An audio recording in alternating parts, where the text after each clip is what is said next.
Welcome to today's review of Assorted Cinema, aka the Trackcast. Follow along four friends down the rabbit hole of cinema history. Each episode, one of your four hosts will bring a movie to the table to discuss with the others and give it a certified Trackcast rating at the end. It might sound like your typical movie podcast, but we'll be the ones to keep your film tastes on track.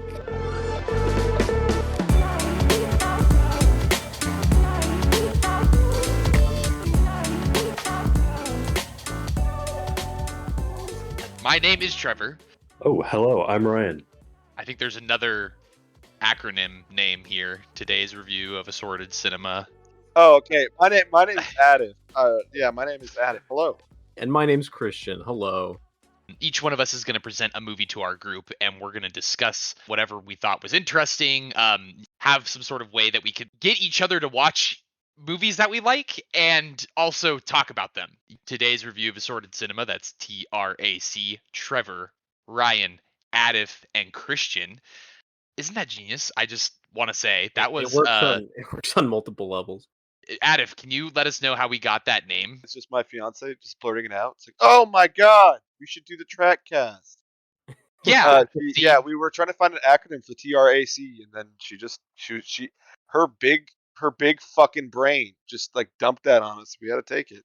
And then she told us later that our last name spelled out swag, so missed opportunity, I guess. That's the other thing. We did fuck that up. I think that today the different acronyms that we came up with were pretty good, and the different names we were coming up with were pretty good, but when she suggested that was just icing on the cake, and that was what we went with. T for today, Trevor, I was the first to present the movie, and the movie that I chose was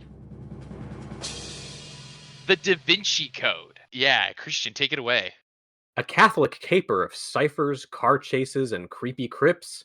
No, it's not that Easter barbecue we don't talk about. We must be talking about Ron Howard's 2006 film, The Da Vinci Code. Based on the early aughts phenomenon by Dan Brown, Tom Hanks and Audrey Tautou led a thrilling mystery involving the Louvre, Da Vinci's greatest works, and a convoluted secret from an underground society. Hanks stars as Robert Langdon, a symbology professor pulled into a world of codes and puzzles only he can solve in order to help clear his name. Will Robert, Sophie, and Robert's haircut be able to solve the Renaissance riddles, all while evading the nefarious Doctor Octopus and his albino monk assassin? Let's crack open this cryptex and find out. You forgot to mention that Tom Hanks in this movie is actually a vampire, because this movie's shot exclusively at night. Yeah. We'll get into that. That was one of my notes for sure. I took notes scene by scene, and I literally wrote "still nighttime, still nighttime, still nighttime." Birdman, where was shot as it happened. So this only happened over 3 hours. It was hard to tell how far time passed. Yeah, it was excruciating. Anyways, we'll get into that. Just to kick this off, all right? My mom always had like this DVD copy of the Da Vinci Code, and for some reason made me wonder what it all meant. And so like I had like a weird fascination. And I don't know if any of you guys like growing up like had like a weird fascination with Da Vinci, what he did, like kind of on like a conspiratorial level. I dived into like rabbit holes and like, is there like secret codes and paintings, and like is there like a Bible cheat code that like is like telling us what's really in our faces? You know what I mean? I had a Renaissance phase for sure. I don't know if it was maybe so much like looking into codes and stuff. But that era really does interest me, and I think there's a lot of really cool like just like stories that it's such a important period of time, and it's so like people want to find kind of mystery in that. And I think that's really kind of a fascinating aspect of that. With Da Vinci, he did put stuff in his paintings. He was the equivalent of like a Reddit atheist for the time. Like he was like staunchly anti like Christian. He was a philosopher big time, and all those philosophers are just kind of countercultural. I mean, the church weren't fans of them for certain. Yeah.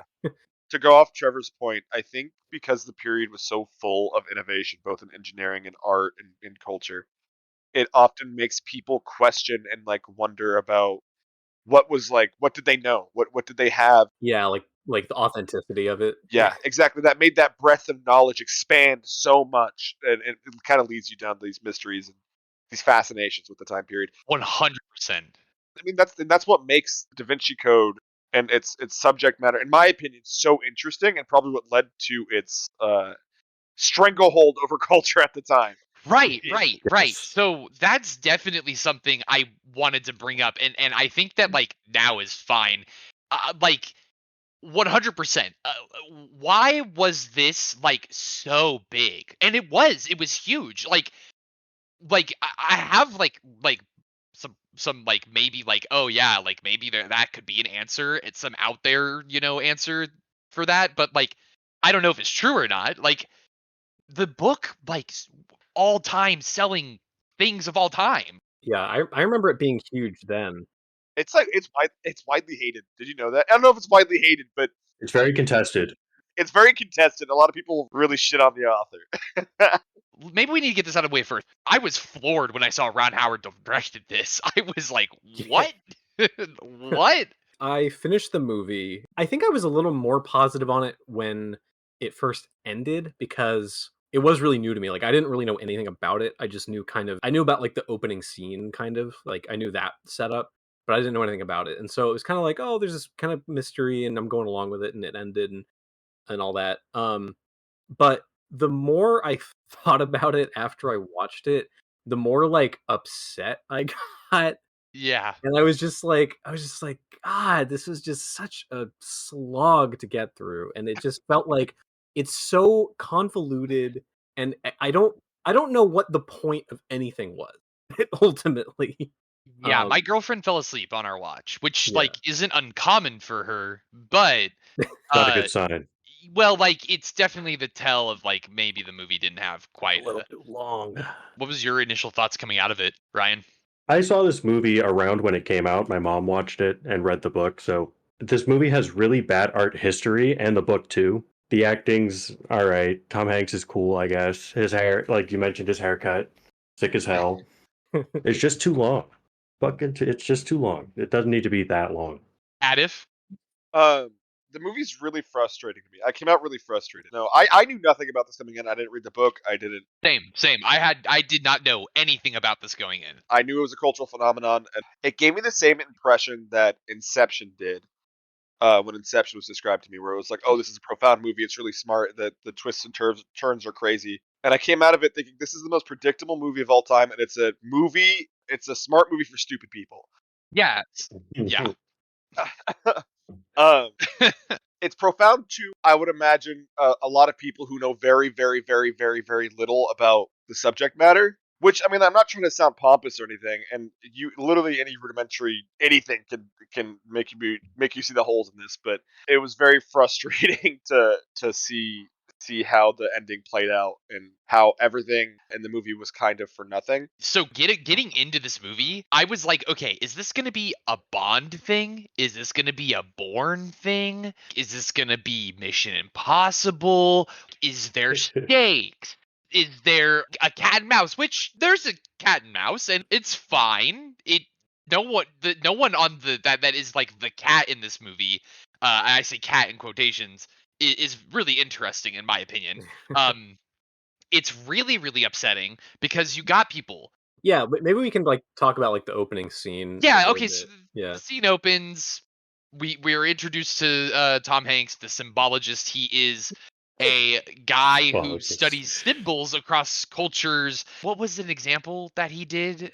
He did a close up of the pitchfork of Poseidon's pitchfork. Yeah. He's like, what says the demon devil, whatever. And then he's like, well, you'd be wrong. Here's some KKK rogues, fucking yeah, that's right. Yeah, Or from Spain. not the KKK. So- and it's funny because like looking back on it, it's Wikipedia before Wikipedia, or like it's like he just knows about other cultures.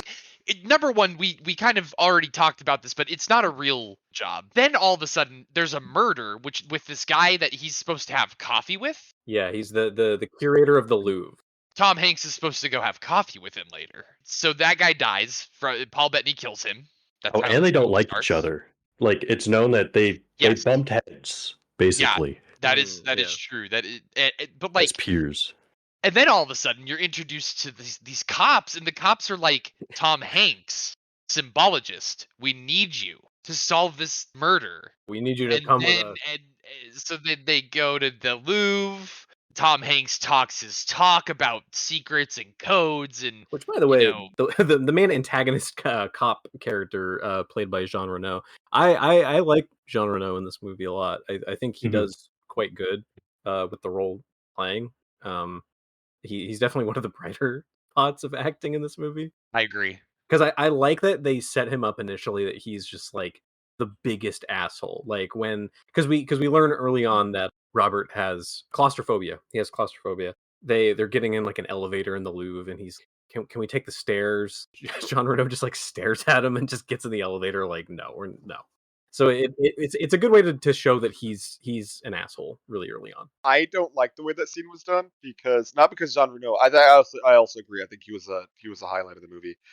But I thought he was afraid of elevators the whole time.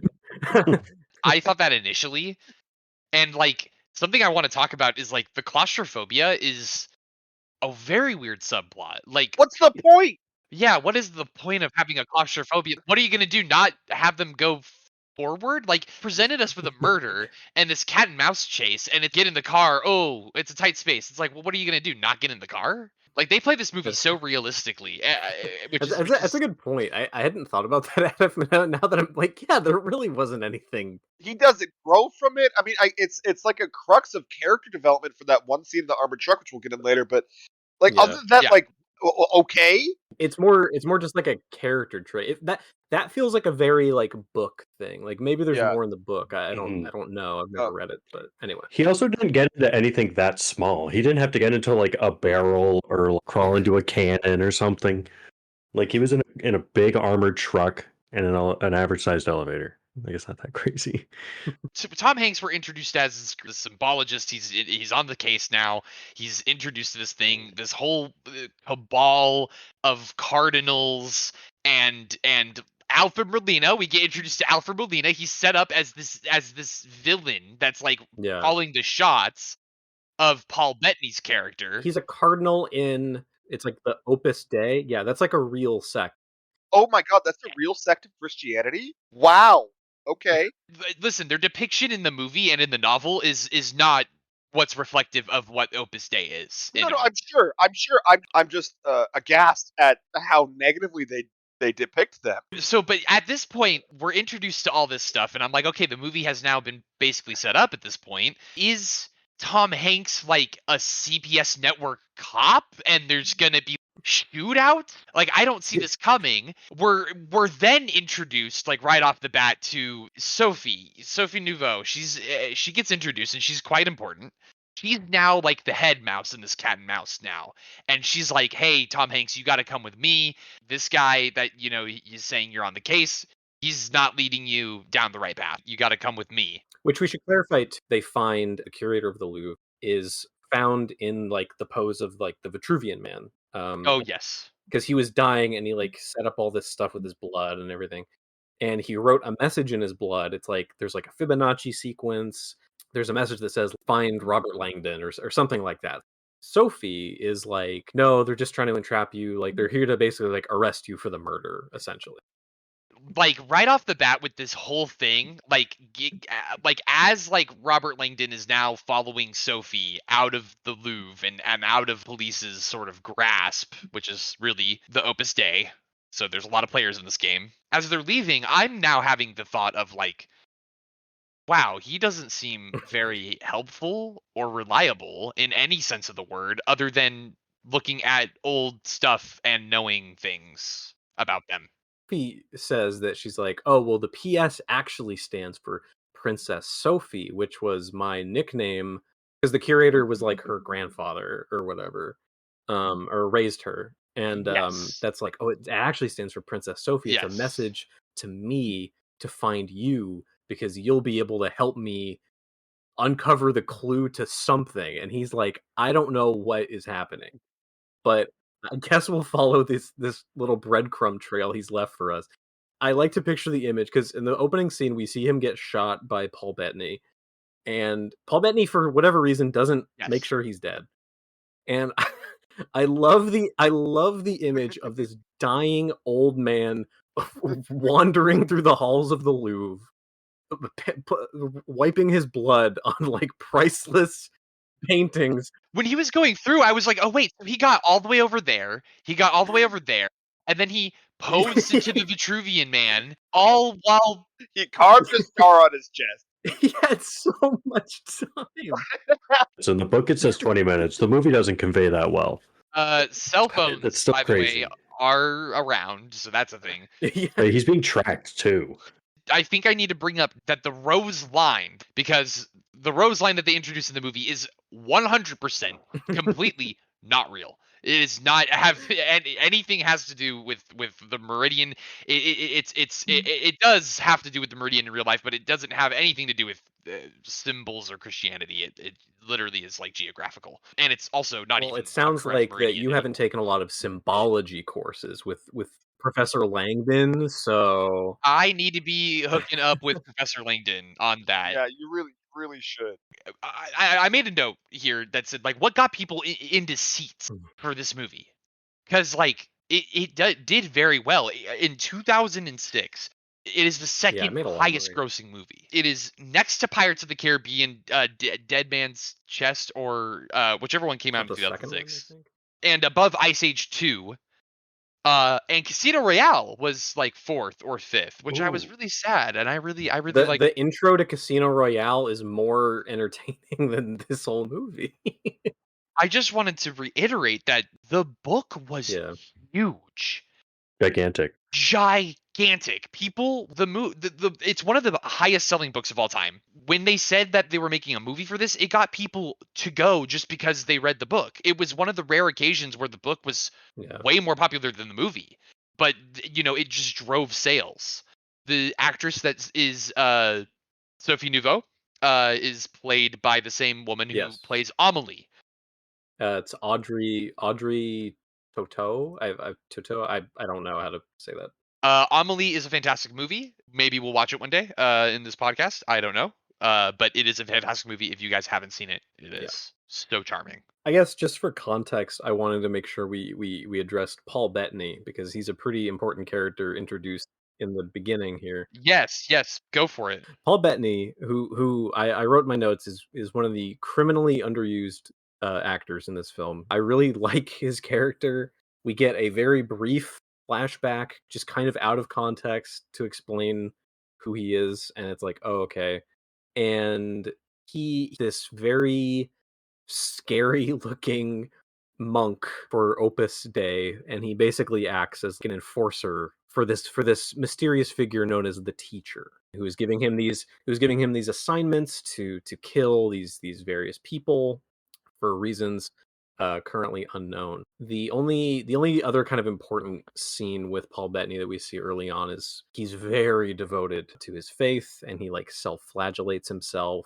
And he has these, I don't know what they're called, but they're like these like bindings on his like legs that like inflict pain. Yes, I think it's to like simulate the cross or as he something. like just walks.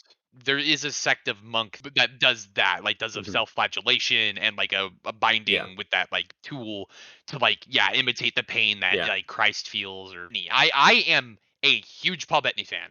I think Vision has been an underrated character in the MCU. We just want to talk about an MCU guy's opinion on that. I think he's fantastic in any movie he's in. He's just a joy to watch, and he's honestly really devoted in this movie as he is to his character, and he's really a standout. So we're up to the point where we're evading the police. So, Yes. so the cat and mouse has effectively started. Tom Hanks says the fleur-de-lis is this key that's supposed to be guarding some sort of secret. And how did they get the key again? Did Sophie just have it? Wasn't it from solving a clue? Oh, it was at the Louvre. Because It was in a painting or something. Yeah. he grabs this key, the fleur-de-lis that's guarding the secret. He says a line, "You could have just handed me a piece of Area 51."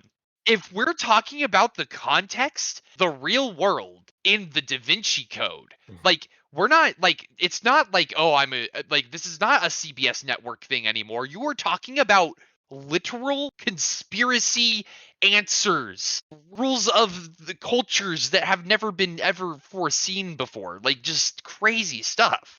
It looks alien. Like, it looks like a strange little device. But it's not alien. No, I was just gonna say, they find that, and then that leads them to The first ever bank.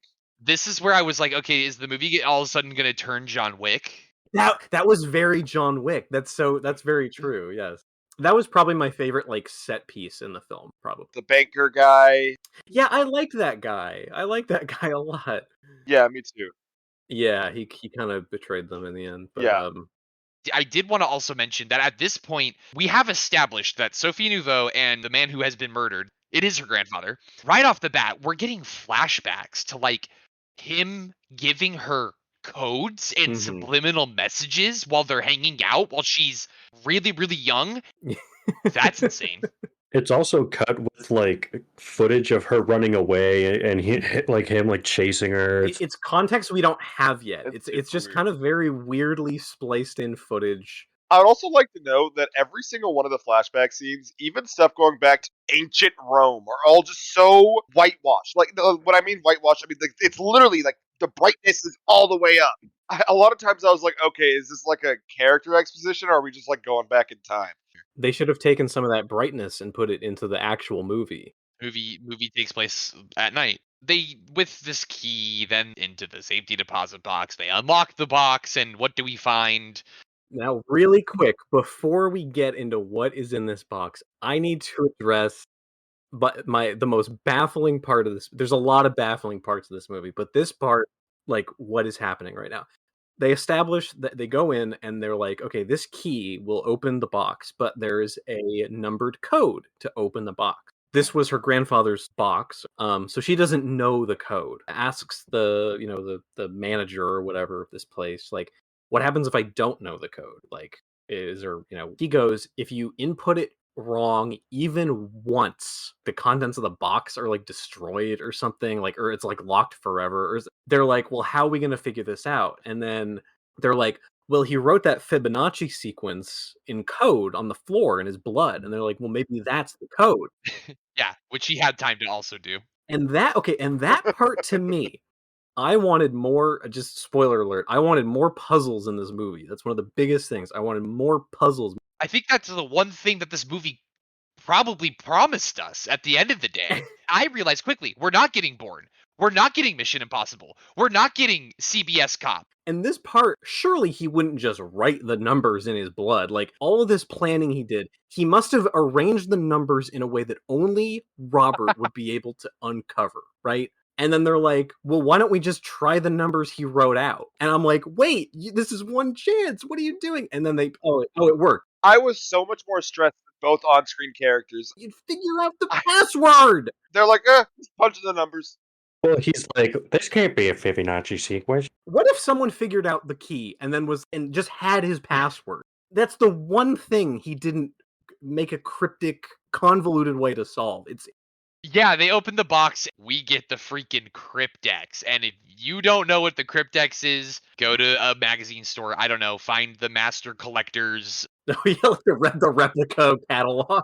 Because that was huge. If there's any iconic image from this film, it would definitely be this little device for sure. The cryptex doesn't get solved until like the very end of the movie, so we're hanging on to it. Also, if you get it wrong, it's like vinegar, yeah, with a vinegar. So then Robert Langdon says this mystery's way too big for me, being the number one guy. The only guy, probably. Right, the only guy who was supposed to be able to do this says this again. May I remind you, I wrote down that he is not seeming very reliable at all about anything here. He can't shoot a gun. He can't run away very well. He can't solve the puzzle that great. He can't, know what's happening next. I do like the idea or concept of a national treasure or like an Indiana Jones, but it's not really like an action movie. The main guy, he's not like punching dudes out. Like, it's more just cerebral, solving puzzles and going into crypts and evading and sneaking. I like that idea, but it just doesn't do it that well. No, the bad guys show up and then they leave, and then to go talk to more people. Literally, It's just yeah, you get bored pretty quick in this movie, but the element of this new character that we're about to get introduced to kind of spices things up. I think at this point we may have seen a couple of scenes of Paul Bettany and Alfred Molina being hot on the trail of Robert Langdon and Robert Langdon. We keep saying Robert Langdon, but it's Tom Hanks. And Opus Dei, they want to find this object that's in the cryptex too, for reasons we don't really know. Did you guys, in the non-extended version, did you guys get the scene with Silas in the church, the first church, when he interacts with that nun? Yes, with the nun. Yeah, we did. Yeah, we got Okay, that. okay. That was a good scene. Yeah, Okay. I thought that was a good scene for Silas. Or when Paul Bettany's not on screen, everybody should be asking, "Where's Paul Bettany?" Is the thing. My whole thing with that was like, I was just like, I'm so worried. This is terrible. And that's another plus for Paul Bettany's performance in this too. Is just even like his physicality and like how he moves and like how he carries himself when trying to like find this thing. I do genuinely like feel worried, like oh, like he's catching up to them. Like, what's he gonna do? Like, especially since like these people can't like really like, they're not like fighters. I mean, not Yeah. that, you know. So like, whereas he's like this like imposing like No. assassin threat. Which is good. I like that aspect. I just wanted more of it. This might be a niche reference, and Ryan, I don't know if you've seen Fargo. He's very evidently the inspiration for the Sin Eater in the most recent season. 5, the most recent one. Season 5 of Fargo. He's very evidently the inspiration, I think, for that character. That's a great connection because we just recently watched that, and that was a fantastic season of television. I do bring up the church scene specifically with Silas, because I think that's the first inclination you get into his character and why he's doing what he's doing. Because you see the self-flagellation first, and then you see the killing the night after, and you see him kind of justify killing in the name of God, and then self-punishment after, as saying, "Oh, I have to commit these sins. I don't want to. I need to do these things," including killing a member of his own faith. And this idea that like okay, like I can kill as long Right. as I hurt myself after. Like, it's this like justification. Yeah. He has to pay. He really is playing like a really, really interesting serial killer. And this adds to my frustration, because he is so incredibly interesting, and he is a very cool, well-written character next to Tom Hanks, who's afraid of small spaces and has an imaginary job. So right now we have the cryptex. Robert Langdon is like, well, this mystery is a little bit too big for me because it's dealing with subject matters that are a little bit out of my control. I know a lot about a lot of different cultures. I don't know about specifically Christianity and all the intricacies of, the pagan versus the, He just likes symbols. He doesn't like to study. Right, exactly. So they got to go find the expert, and the expert, we are introduced, a really cool guy, Ian McKellen, is playing the character Lee. Last name I forgot. T Bing. That's a stupid last name. What were you going to say, Ryan? I don't think his job exists either. He studies art for the royal family or something. It's so funny. Out of all the millions of jobs that exist in the world, Dan Brown picked 2 that do not exist. I kind of just took him as a historian. I wanted to say that Ian McKellen is so good in this movie because he knows exactly what movie this is. He knows the exact kind of energy to bring to it. Yeah, he does. And he's very entertaining. This movie is silly, and he is a silly guy in this movie. It's not delivered to us silly, but this movie is silly, and he does get creepy at one point. I completely agree.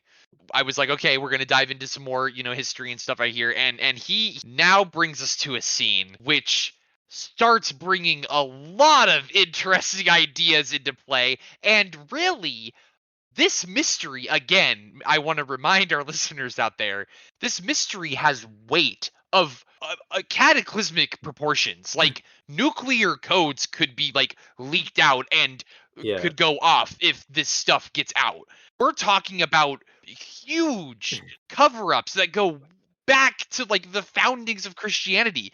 We are introduced to the idea of the Nicaea Council, and I had to look that up, and I wanted to make sure and see if that was real. That was real, and I want to just tell everyone at home that that was where basically a bunch of people got together and decided on what actually happened and what didn't.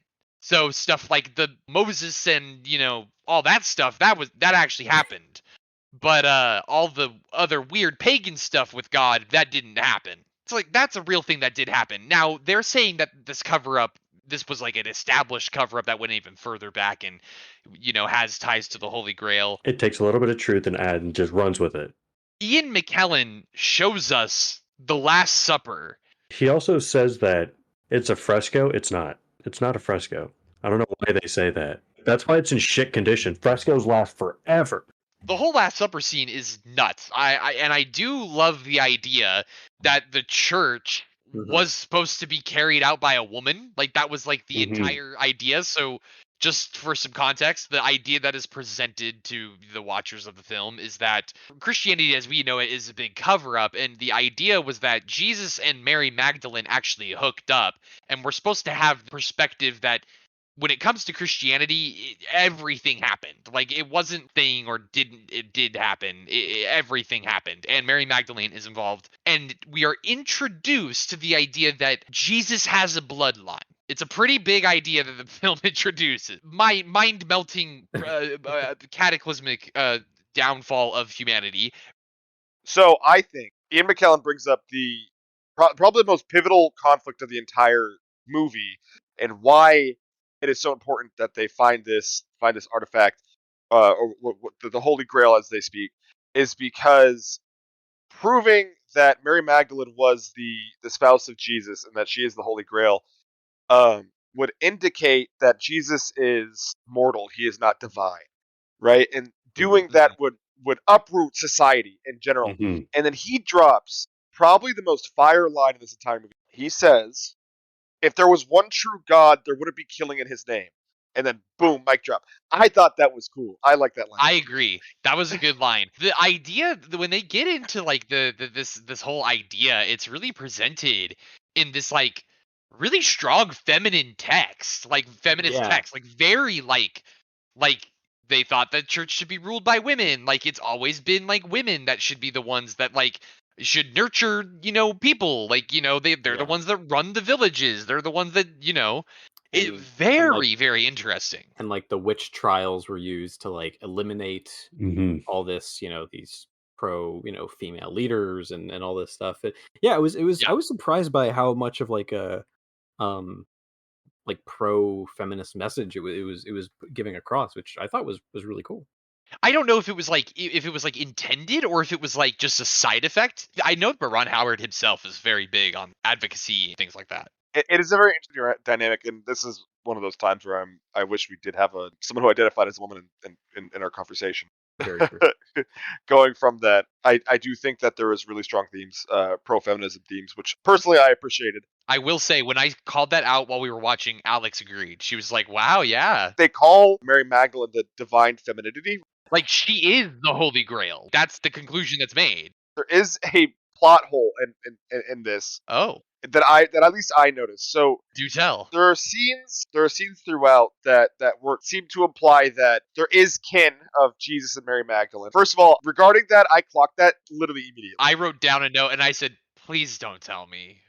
Please don't. It's the most obvious. Don't let Sophie be this fucking bloodline. She was supposed to be like the guardian of the Holy Grail. Okay, so just to go further with this, there's supposed to be this conversation of whether Jesus is divine or if he was mortal. There's inclinations that show that he was mortal and he did have children. At the same time, miracles keep happening around this person to imply divinity. It's saying, okay, he was mortal and he had children and he was just a guy, but also no, miracles were still happening and he was still a god. I literally wrote down, does Langdon have luck up right now? Yeah, I know.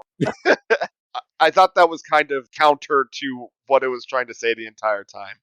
I think I get it from a just a thematic, like if they're using it as like a thematic element or like as like a motif, I guess maybe is the right word. Like I get it from just like a filmmaking or storytelling perspective, but you're right in that that it just makes things confusing. Like it just makes the whole messaging like muddied, and it just like it kind of takes away from the thesis.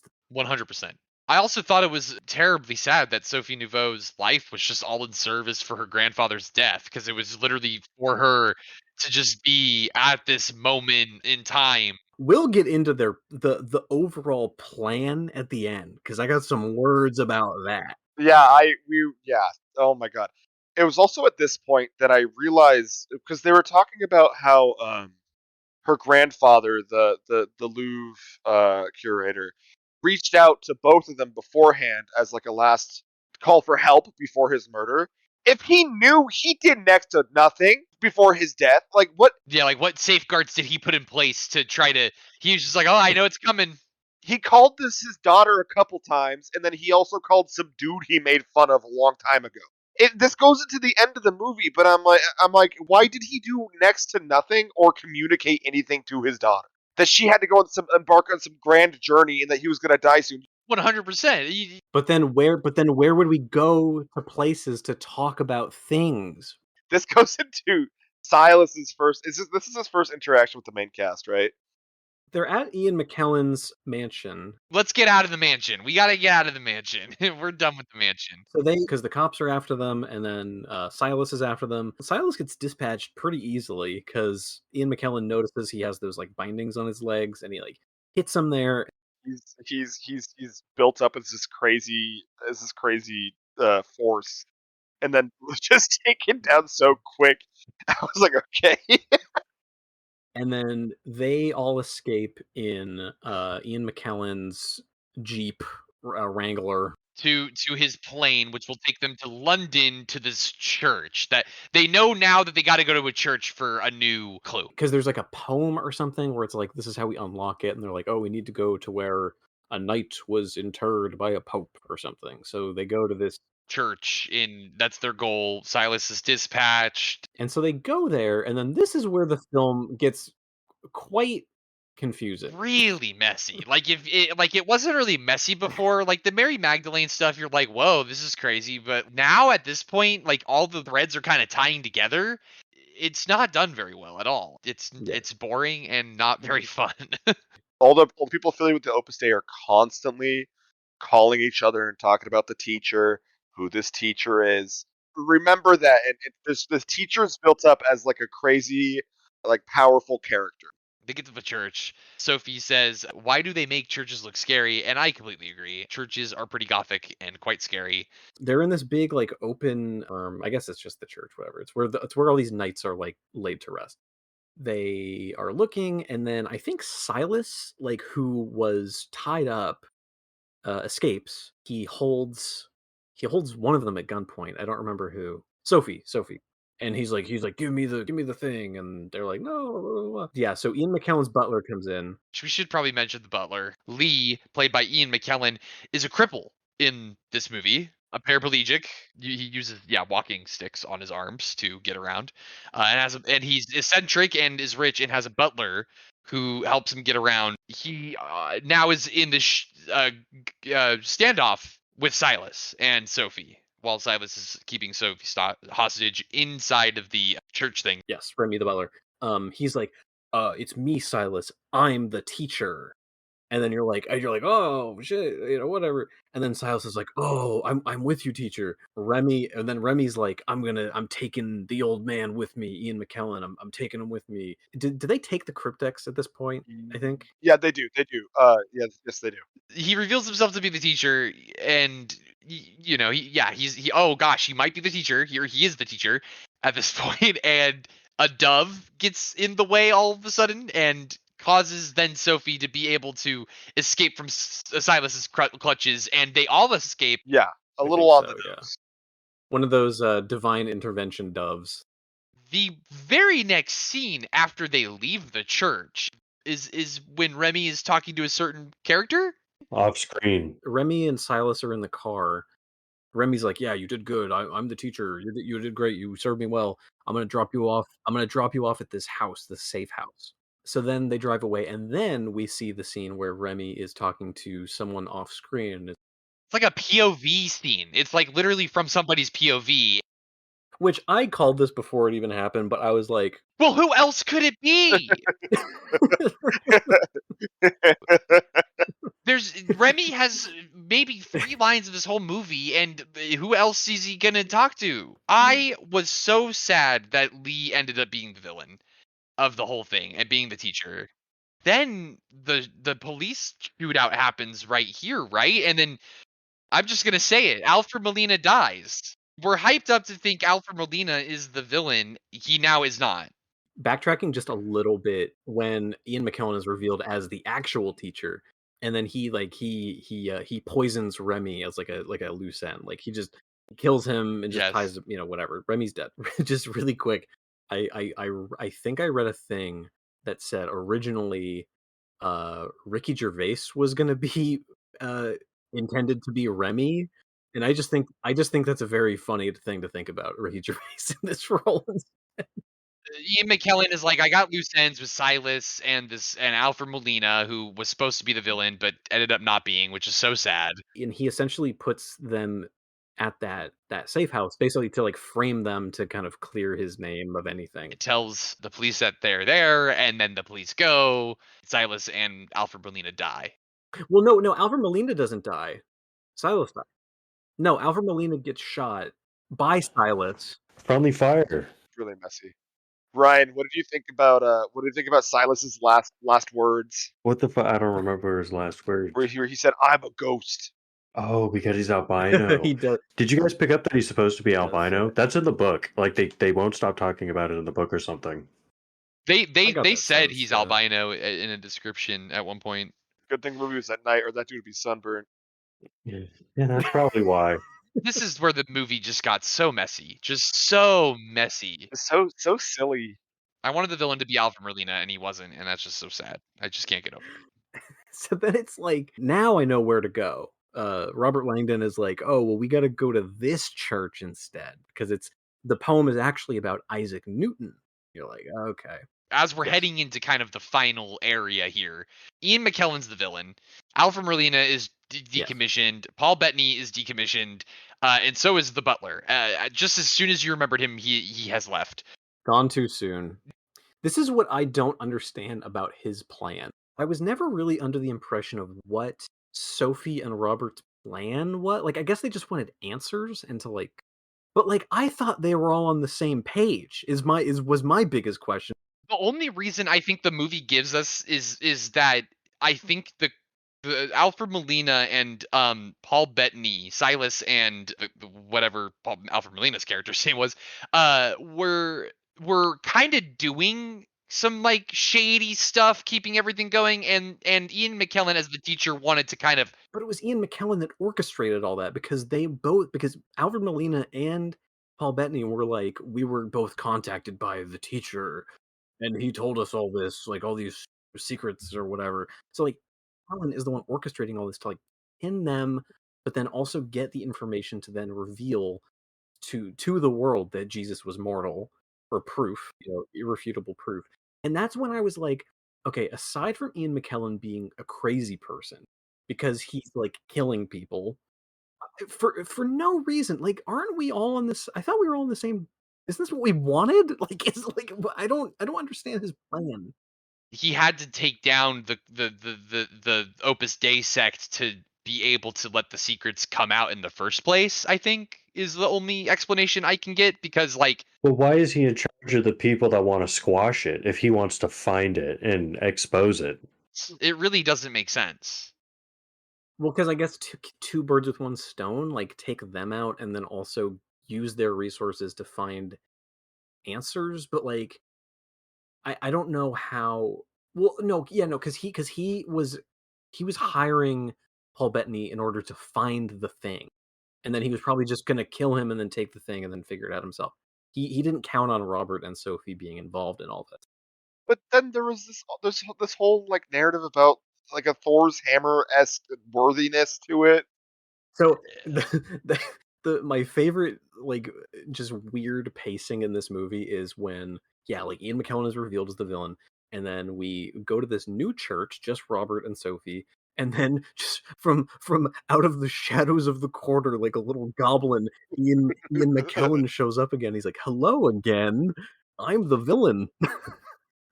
And this is where the movie lost me, because he needed a butler to like help him get around. Like, they're threatened by a guy with a gun that can, like, I'm not trying to sound ableist here or anything. He does have. He has a gun, and you does can have a just gun. push him over.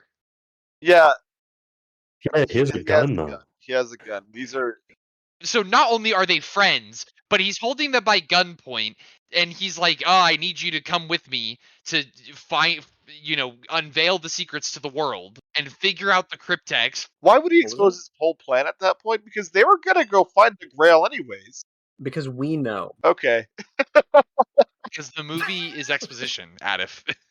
At this point, this is just silly. He's holding a gun. You could push him over. Also, you're friends. It doesn't matter. Isaac Newton gets thrown in here because Isaac Newton might have been part of this sect that knew about the secrets. They had to go to Isaac Newton's grave because he was technically a knight, and that's part of the poem. The knight interred is actually Isaac Newton, and they are trying to find the missing orb on his grave. That's why they go to that church. And when you solve this riddle, it is the titular Da Vinci Code. Now, at this point, we know he's the villain. Where we really the cryptex is the last thing we really need to solve here. Tom Hanks solves the cryptex, or doesn't solve the cryptex. There's a tense scene. Let's talk about this tense scene. Yeah. This is the Yeah. climax of the movie, I guess. They're in a church, and then Ian McKellen's like, "Follow me to this empty part of the church where we can film." And then he's holding Sophie at gunpoint and is like, "Tom Hanks, solve the cryptex right now. Right now, or I'll kill her. I will kill her. I will kill her. I have killed Yeah. and will do again." And then, like you said, Tom Hanks is like, "I can't do it. I can't do it." And then he like, is that when he throws Well, it he or goes into something? you guys thought when he goes into like full savant mode and he starts like 3D imaging shit around him. Oh yeah. He did go like Sherlock. He does have those Yeah. moments. Yeah, he's got like Sherlock moments. It pioneered. It did what Sherlock did with the on-screen. Yeah, exactly. Putting it together. Like, Yep. it makes you feel smart, so you're sitting in your seat. You're like, Yeah, like you're figuring it out with him, but you're not. The riddle is the missing orb from Sir Isaac Newton's tomb, basically. Like that's what we're trying to figure out. Like, what is that missing orb? Gee, I wonder what I think of when I think of orb and Isaac Newton. What red orb with seed that fell from heaven? Back to your New York Times Wordle. What could it be? What 5-letter word? So we think it's apple, and we're like, it's apple. But Tom Hanks, Robert Langdon turns around with Sir Ian McKellen, and he just shrugs his shoulders. he says, "I can't solve this Da Vinci Code." Sorry. He says that. Says, "I can't solve this Da Vinci Code. It's too much for me." I cannot do this. The cops come. Ian McKellen is now no longer a problem. There is still 20 minutes of the movie left. Wait, why did the cops go after? Why did the cops arrest him? I forgot. There's a B plot that we're not even going to touch. He was part of Opus Dei. Yeah, he was like a follower or whatever. But because Alfred Molina died, he was like, well, maybe I got this all wrong. He didn't die. No, Alfred Molina died. I said this is. Yes, he did. He did not. He was in Nope. the back of the ambulance.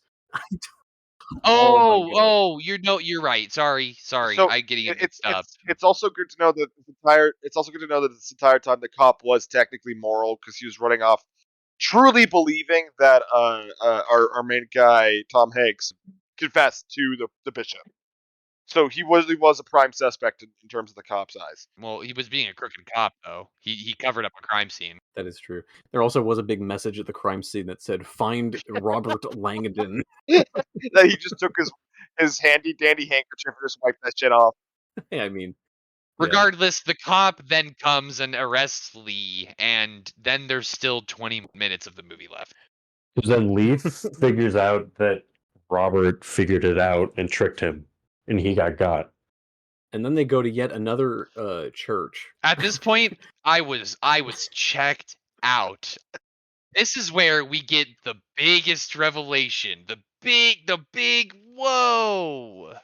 Yeah, the thing we all know already. Christian, take it away. We discover that Sophie, who her tragic backstory was that her parents were killed or whatever, in a car accident, and we head on collision, and we discover that this was because her her family is actually descendants of Jesus. They were killed by the man.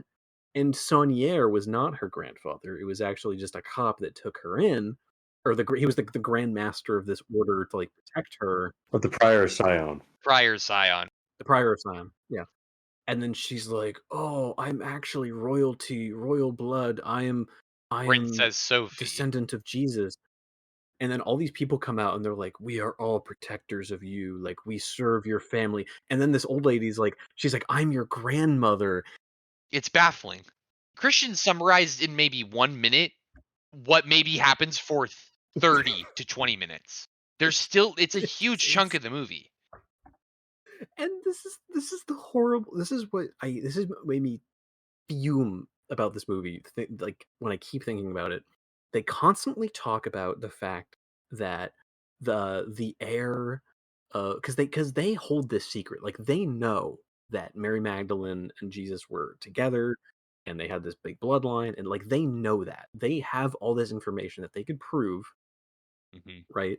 But they don't Yeah. reveal it for whatever reason. And the reason they give is that the heir will reveal themselves when the time is right. And we will never tell anyone of the bloodline ever. They all know that she's there at that church. They're all able to show up immediately, and I'm like, so all these fuckers died. It's like, I don't understand. There's no...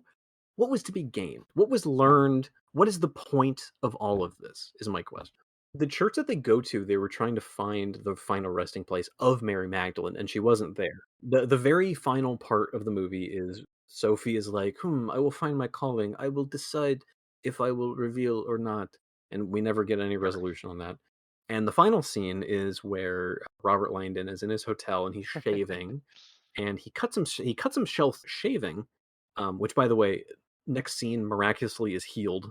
That was a deep cut too. That wasn't just like a nick. You cut yourself shaving everywhere, anywhere. And the blood like drips in the sink and forms this line, and he's like, wait, the rose line. And then he leaves the hotel and he's like, I'll follow this like the line in France or whatever, in Paris. And then it leads to the Louvre, and that's when he realizes that Mary Magdalene is actually buried underneath the Louvre. That doesn't make any sense. So there's two things about that. One, Robert Langdon T-bows in front of Mary Magdalene, and that's fucking sick as hell. It was pretty cool. And then part two, say like an earthquake happens, whatever. It could just, yeah, there it is. Somebody drives a fire truck in there, like, and then they're like, "Holy shit, there's a body down here!" Oh my god, Oh who my is it? God. The uncovered. Oh my god. And there was some foreshadowing to her being buried there too. Mhm. Yeah. In the very beginning, they're talking about security at the Louvre, right? When he talks about the security cameras, and they go, oh, it's not necessarily about keeping people out. Now we focus more that once we have somebody in here, we don't let them escape. Oh, You're not getting out. Yeah. I see. I didn't catch Yeah. that. Interesting. So among this messy ending, we do get a revelation on where Mary Magdalene is kept, and it was there the whole time. And what we do with this information, we'll never know. I doubt they talk about it in Angels and Demons. I think that's an entirely different story. I don't know how, but perhaps. Oh, Angels and I don't Demons? know. I heard Angels and Demons is better, yeah.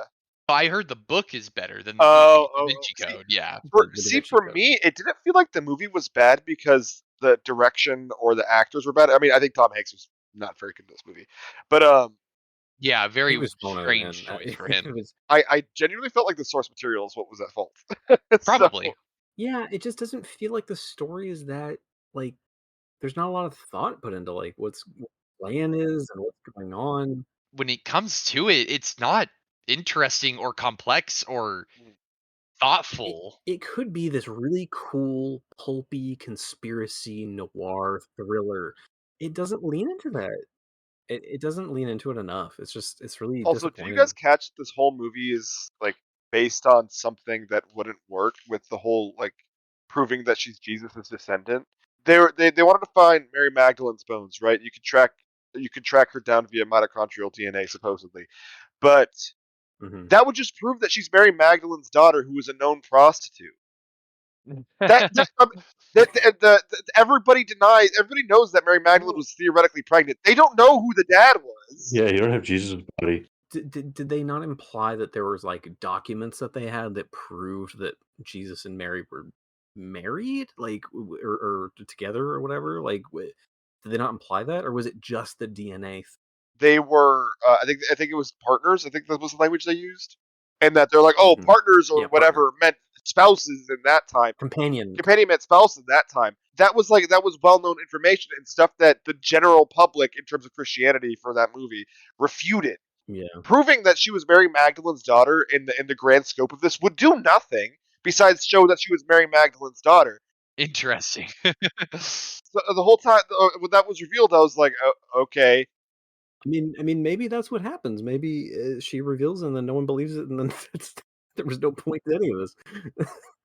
I have a couple of fast facts that I wanted to share. I have 2 fast facts Oh, please.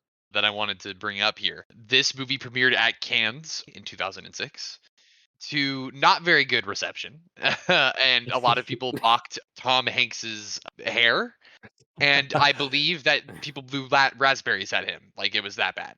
Da Vinci Code has the honor of being one of the select titles that you can watch on a PSP using a UMD disc.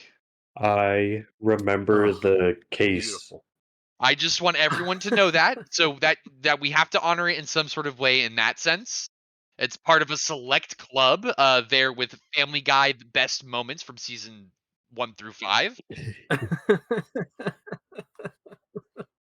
Yeah, that's our cap on really the story of what happened in Da Vinci Code, a messy mess of a movie. Yeah, I think it was just a real mess overall.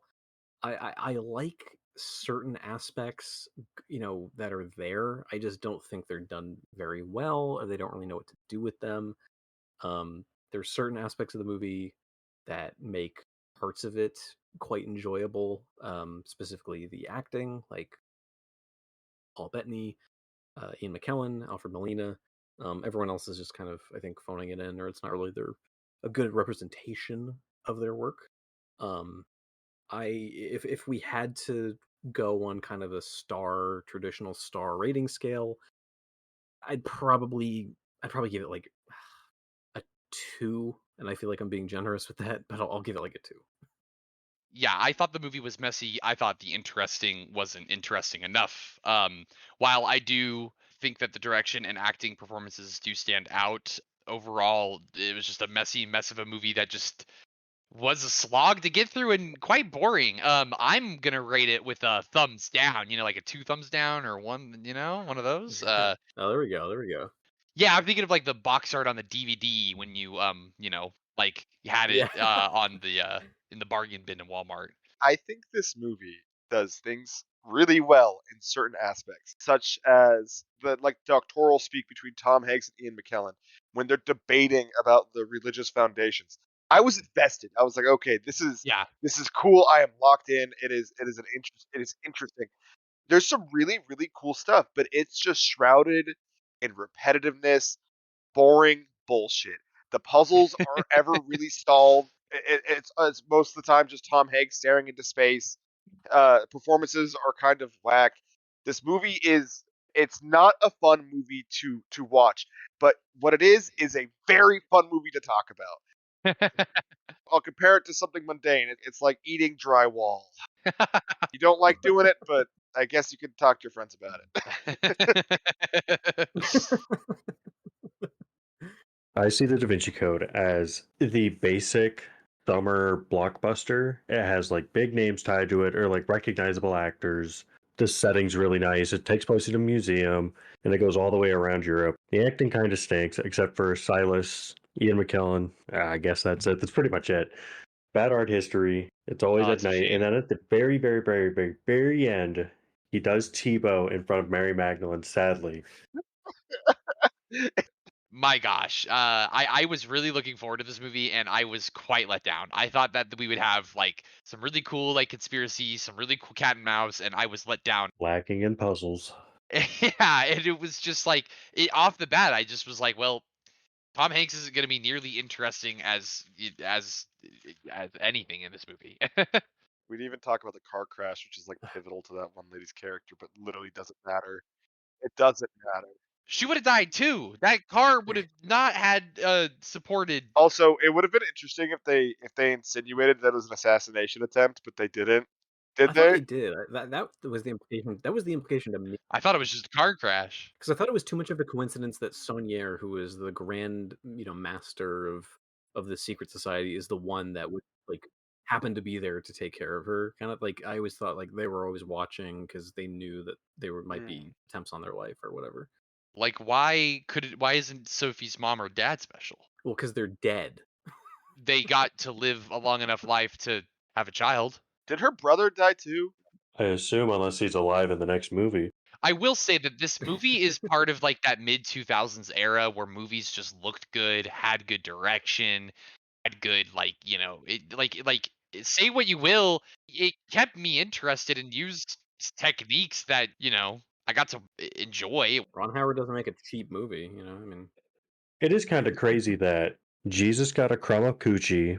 I think he was hitting it. The church couldn't handle that. They were so jealous. Jesus freaks around. I think we're all Jesus freaks. Sex with someone who is the name of your mom. Yeah, that was What's up with weird. that? That was Virgin Mary, Mary Magdalene. Why is the fucking Louvre a giant cock? All triangles are cocks. This movie taught me that we should become symbologists, cultural symbologists. Throw your life away. Become a symbologist. I'm signing up for his class. Sounds good. Sign up at your nearest community college for cultural symbology. Thank you for listening to the Trackcast, a movie podcast where four dudes talk about a movie. I'm your host, Trevor, accompanied by Ryan, Adif, and Christian. We thank you for listening, and we hope to catch you on the next one. Thank you.